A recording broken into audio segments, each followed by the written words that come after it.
بسم الله. هتكلم دلوقتي عن موضوع الكرونيك كف سبيشالي الدراي كف. في ناس كتير جدا بيكون عندها الدراي كف ده لمدة طويلة في حياتهم. في ناس بيكون عندهم دراي كف بدون أي سبب لمدة شهر، شهرين، 3 شهور، سنة، سنتين، 20 سنة. أنا أعرف ناس عايشة بقالها 30 40 سنة بدراي كف ومتأقلمة على الموضوع أنت أهم حاجة بالنسبة لك عايز اكلمك عنها هو الابروتش للموضوع ده. ازاي توصل الى دايجنوزس لواحد عنده كرونيك كف؟ اول حاجه زي ما انا معلمك الريد فلاجز، مش الريد فلاجز بتاعت الريليشنز، لا الريد فلاج الحقيقيه. هل البيشنت ده ساينوزد؟ هل البيشنت ده عنده ديزنيا؟ الاوتو بتاعه واقع، الساتوريشن بتاعه واقع؟ هل البيشنت ده عنده بي سيمتومز؟ هل البيشنت فيفرش؟ عنده نايت سويت لوس؟ هل البيشنت عنده فاتيجابيلتي بشكل بشع؟ هل البيشنت عنده هيموبايسس بيكح مع الكحه ديت دم او نقط دم كده؟ كانت البيشنت لو عنده الكلام ده ما تفكرش pulmonologist على طول. pulmonologist واحد بتاع صدر كده محترم هيبدأ بقى يعمل له اكس راي سيتيهات، بقى ياخد له كالتشر، ولا ممكن يكون تي بي ولا اي نيله ولا اي حاجه من الحاجات دي. دي مش حاجاتك انت تماما، مش قصتك دي. انا بتكلم ككلينيشن، كواحد جي بي، واحد امتياز او واحد حتى في كليه. تعمل ايه مع البيشنت بقى فيما بعد؟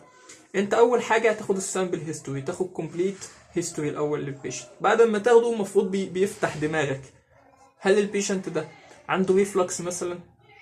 يعني ايه عنده ريفلكس؟ عنده جيرد ولا لا؟ هل البيشنت ده، لانه واحده من الاتيبيكال برزنتيشن بتاعت الجيرد ان هو ممكن يعمل كرونيك كف، ودي حاجه من الحاجات الصعبه جدا. بعد ما تسال اسئله الكف لقيتها كان بها، ساعتها بقى ايه؟ نشوف بقى القصه بقى، هل هو يمشي على الميديكال تريتمنت ولا السيرجيكال زي ما حكيت لكم في الفيديو بتاع الجيرد. طيب ما لقيتش الريفلكس، تسال البيشنت ده من خلال الهيستوري برضه هل بياخد اي ادويه سبيشالي الايس انهبيتور. وياما شفنا بيشنتس كتيرة جدا جدا جدا بيبقى عندهم كرونيك كف بسبب ان هو بياخد حاجة من عيلة الكابتوبريل او الازابريل او الكلام ده كله، والبيشنت ما بيبقاش عارف. يعني مين تحاول تتخيل كده بيشنت مش دكتور بياخد حباية للضغط عنده كحة، هو ايش عرفه ان الحباية هي اللي بتعمل الكحة؟ سبيشالي لو حباية لونج اكتنج، مش مثلا حباية او مثلا حبوب بياخدها على طول، ما بيبقاش عارف. فانت لازم تاخد بالك من البوينت دي. طيب لقيت ان هو ما عندوش جرد، ولقيت ان هو ما بياخدش اي حاجه ايس انهبيتور. في الحاله اللي زي ديت كحاجه بسيطه جدا جدا جدا ككلينيشن انك تعمل شيست اكس راي. شيست اكس راي ده بتكلم قبل ما تحوله، يعني تشيست اكس راي وبلمونري فانكشن تيست.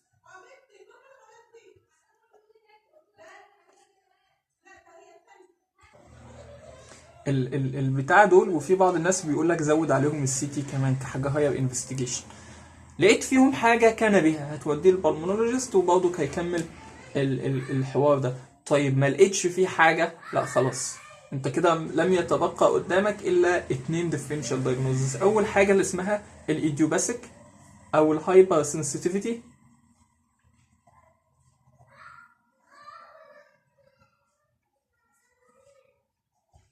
كف، ودي بتبقى زي حساسية كده في الصدر، أو زي بيبقى التهاب رئوي مزمن، بيبقى نتيجة مثلا التعرض لحيوانات معينة، التعرض لفراخ، واحد عنده حساسية من الطيور، واحد عنده حساسية من الفرش بتاع بيتهم، أو أيا يكن حساسية من مواسم معينة. الكلام ده كله ده حاجات ايديوباثيك أو هايبر سنسيتيفيتي. دكتور الصدر بيديله حاجات انتي هيستامينيك، انتي الرجيك ايفن لو الموضوع وصل للكورتيزول، لو دوز من الكورتيكوسترويد ممكن يديله.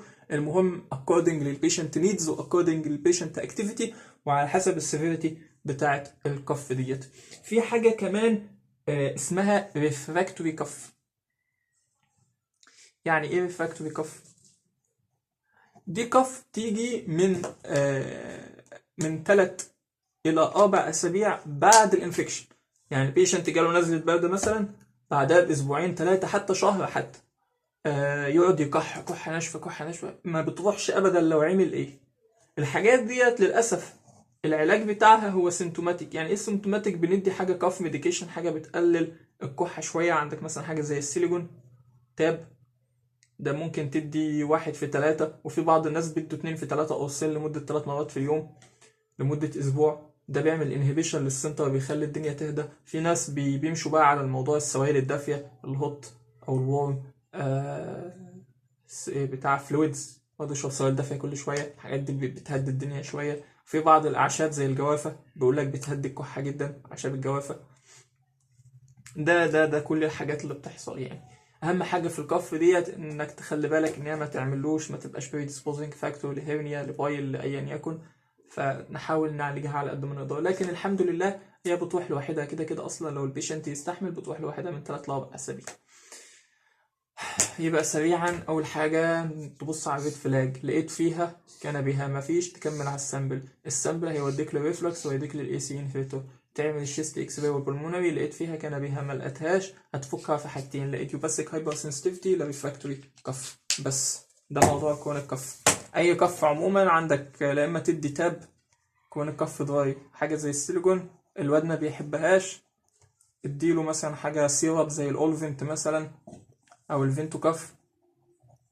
الحاجات دي بتشتغل على النوعين، على الدراي وعلى الميوكويد كف، يعني دواء بلغم او كحه ناشفه، الاتنين شغالين، بيعملوا انهبيشن وبيعملوا حاجه لوبريكانت كده خفيف للزور، الدنيا بتبقى حلوه يعني. بس كده.